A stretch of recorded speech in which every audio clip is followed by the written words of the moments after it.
পরপর যেভাবে আমাদের সামনে জিনিসগুলো উঠে আসছে তাতে মাঝে মাঝে ভীষণভাবে দুর্বল হয়ে পড়ছি।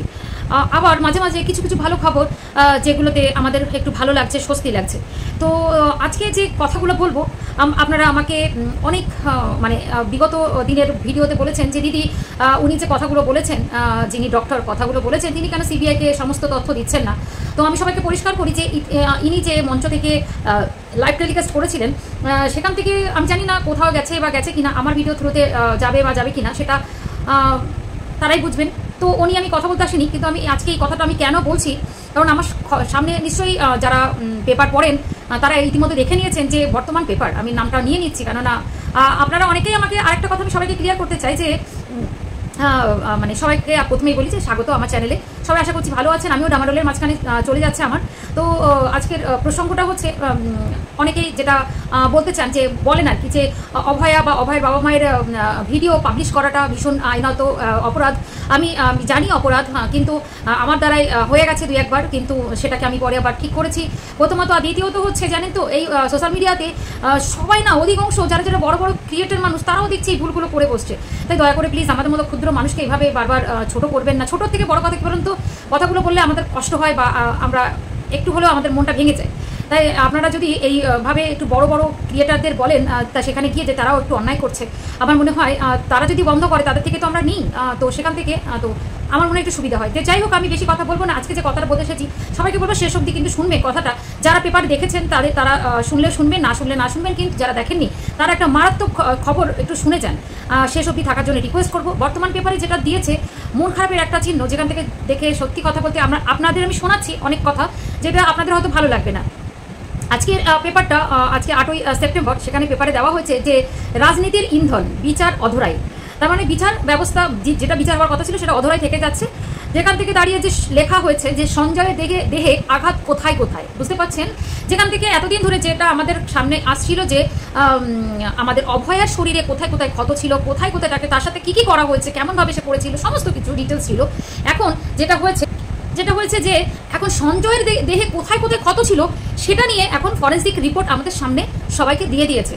আর সেই ফরেন্সিক রিপোর্টটা সব থেকে দুঃখজনক যে এখান থেকে দাঁড়িয়ে আমি জানি দুজনের যে ভিকটিম তারও রিপোর্ট হয় বা সবারই, কিন্তু এখানে জানো না ওই যে ওপরেই লেখা রয়েছে যে সঞ্জয়ের দেহে আঘাত কোথায় কোথায় বা বিচার এখনো অধরায়। এই জিনিসটাতে দেখে মনটা খারাপ হয়ে গেল। যাই হোক, যারা দেখেননি তাদেরকে একটু শোনাই। তো লেখা আছে ফরেন্সিক রিপোর্ট দেখাচ্ছে যে ধর্ষিতার পাশাপাশি সিভিক সঞ্জয় রায়ের দেহে আঘাতের চিহ্ন, মোট 5টি আঘাতের চিহ্ন রয়েছে। এটা সঞ্জয়ের কথা বলা হচ্ছে।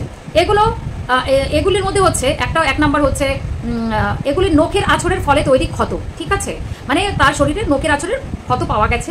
সঞ্জয়ের পিঠ, হাত, গাল এবং থুতনিতে আঘাতের চিহ্ন, তবে কামড়ের কোনো চিহ্ন নেই। ওকে, ফরেন্সিক বিশেষজ্ঞ চিকিৎসকের রিপোর্টের ইঙ্গিত অপরাধের সময় আত্মরক্ষার জন্য মহিলা চিকিৎসক পাল্টা আক্রমণ করেছিলেন সঞ্জয়কে। এই আঘাতই তার প্রমাণ। আবার লাইনটা পড়ছি, আরেকবার শুনুন। ফরেন্সিক বিশেষজ্ঞ চিকিৎসকের রিপোর্টে ইঙ্গিত অপরাধের সময় আত্মরক্ষার জন্য মহিলা চিকিৎসক পাল্টা আক্রমণ করেছিলেন সঞ্জয়কে।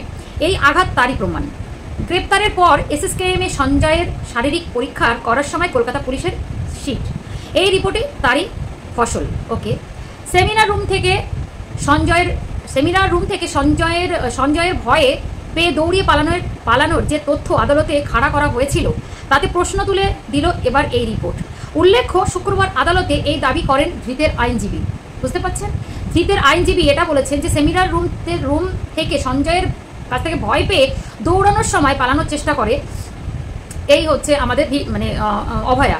তো এটাই হচ্ছে। আরেকটা হচ্ছে যেটা কলকাতা হাইকোর্টের নির্দেশে মামলার নথির সঙ্গে এই রিপোর্টও সিবিআইয়ের হাতে তুলে দিয়েছে লালবাজার। এই রিপোর্ট আদালত গ্রাহ্য প্রামাণ্য নথি। গোয়েন্দাদের মত, ধর্ষণ ও খুনের মামলার বিচারে সঞ্জয়ের বিপক্ষেই যাবে রিপোর্ট। আরেকবার কথাটা শুনুন। এই রিপোর্টে আদালতে গ্রাহ্য প্রমাণ্য নথি। গোয়েন্দাদের মত, ধর্ষণ এবং খুনের মামলার বিচারে সঞ্জয়ের বিপক্ষেই যাবে এই রিপোর্ট। এবার কিছু কোথায় কোথায় তার ক্ষত পাওয়া গেছে, হাতে আঘাত, গালে আঘাত, থুতনিতে আঘাত, পিঠের 2 জায়গাতে আঘাত, এগুলো সব কিছু এখানে মেনশন করা হয়েছে। যারা যারা বর্তমান পেপার দেখেছেন তারা নিশ্চয়ই দেখেছেন। এই যে একটা মানে এখনো 1 মাস হয়ে গেল আমাদের অভয়া আমাদের মাঝখানে নেই, তো তার মাঝখানে এই রাজনীতির ইন্ধন বিচারে অধরায় কতটা কষ্টকর। তো সত্যি কথা বলতে কি এগুলো দেখে আপনারা কি বলবেন? এই যে জিনিসগুলো পড়লাম, এরপরে মানে কাউকে ধর্ষণ করে খুন করা হলো, তারপরে তার বিচার সে পেল না এখনো অবধি, কিন্তু হঠাৎ করে যে ধর্ষণ করলেন, যে ধর্ষক, তার কোথায় কোথায় ক্ষত হয়েছে, তার কীভাবে ক্ষত হয়েছে, কতটা তার লেগেছে, সেই সব উঠে আসছে। তো একটা মেয়েকে যখন কেউ আক্রমণ করবে, তো সে তার সেলফ ডিফেন্সে বাধা দেওয়ার চেষ্টা করবে না? আমার না জানতে ইচ্ছা করলো। তো সেই পরিপ্রেক্ষিতে যদি সেই ধর্ষণকারীকে বা ধর্ষককে যদি সে খামচায়, কামড়ানোর চেষ্টা করে, মারের চেষ্টা করে, তো সেটাও কি মানে আমি জানি না, আমার মাথায় আসছে না। জাস্ট আমার মনে হলো যে আশার আলো দেখতে দেখতে আবার কখনো নিরাশার আলো, কখনো কখনো মানে খুব কষ্ট হয় মানে শুনলে, যে জানি না সঠিক বিচার পাবে কি না। কিন্তু একটা কথা বলতে পারি যে যুদ্ধ চলছে, মানে যুদ্ধ মানে কি, জাস্টিসের মানে সব জাস্টিস চলবে, এরকম যেন আবার সেকেন্ড টাইমে না হয়, সেটার জন্য আমাদের তৈরি থাকতে হবে। এবং যদি সঞ্জয় রায় এটা করে থাকে, কে করেছে কি না করেছে 1 মাসে এখনো কেউ ধরা পড়েনি। সন্দীপ ঘোষ সে অন্য কেসে অ্যারেস্ট হয়েছে, কিন্তু যদি এই সঞ্জয় রায় যদি সত্যি দোষী সাব্যস্ত হয়, তাহলে আপনার বা আমার মতো করে একই চাওয়া, দৃষ্টান্তমূলক শাস্তি হোক। তারপরে যদি এখন আবার এই কথাগুলো তুলে ধরে, আমি জানি না কালকে শুনানিতে কি আছে, বা আমি ভিডিওটা আজকে করছি, কালকে শুনানি, মানে আপনারা ভিডিওটা কালকে পাবেন, জানি না শুনানিতে কি আসবে, কিন্তু আশা রাখছি ভালোটাই আসবে। কেননা মানুষ তো সর্বশেষে আইনের উপরে বিশ্বাসটা রাখে, আদালত, প্রশাসন। তো সেই মানুষের যদি এইগুলো থেকেও সমস্ত ভরসা উঠে যায়, তাহলে তো মানুষের আর বেঁচে থাকার কোনো জায়গাই থাকবে না, তাই না? মানুষ তো তখন নিজের হাতে আইন তুলে নেবে, যেটা হচ্ছে। তো সবাইকে রিকোয়েস্ট করবো, সমস্ত মানুষকে রিকোয়েস্ট করবো, দয়া করে প্লিজ সবাই এগিয়ে আসুন। এগিয়ে এসে সবাই সবার হাতে হাত দিয়ে যেভাবে আমরা অপরাধীর শাস্তি চাইছি, প্লিজ সেই যেন শাস্তিটা পায়, সেই কামনা করি। সবাই ভালো থাকবেন, সুস্থ থাকবেন। আপনার কি মতামত এটা দেখা বা শোনানোর পরে অবশ্যই আপনারা জানাবেন। ভালো থাকবেন সবাই, দেখা হচ্ছে নেক্সট কোনো ভিডিওর সাথে।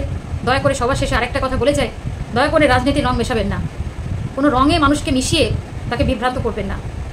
যেটা হয়েছে সেটা নিয়ে কথা বলুন, অন্যায় হয়েছে অন্যায়ের শাস্তিটা দাবি তুলুন, অন্য কিছু না। ভালো থাকবেন সবাই।